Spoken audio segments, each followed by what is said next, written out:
ባካችሁ አትጋቡ አትጋቡ። እሺ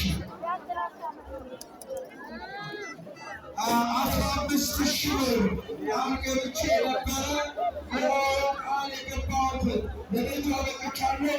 15,000 ብር ሰጥቶናል። እናቶች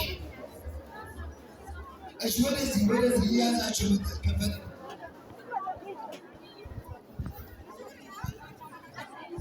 የሚገርም ነው። የስምንት ወር ልጅ በማህፀኔ ውስጥ አርፎ ነበረ፣ ታምሜ ነበረ። እባክሽ ድንግል ማርያም የተባረከ ልጅ ስጪኝ አልኳት። ይኸው በአልጋ ሰጥታኛለች። አቅፌሽ መጥቻለሁ እያለች በቃል ኪዳኑ ታቦት እያለቀሰች ነው። ደስ ብሏት እያለች ነው። የሚገርም ነው።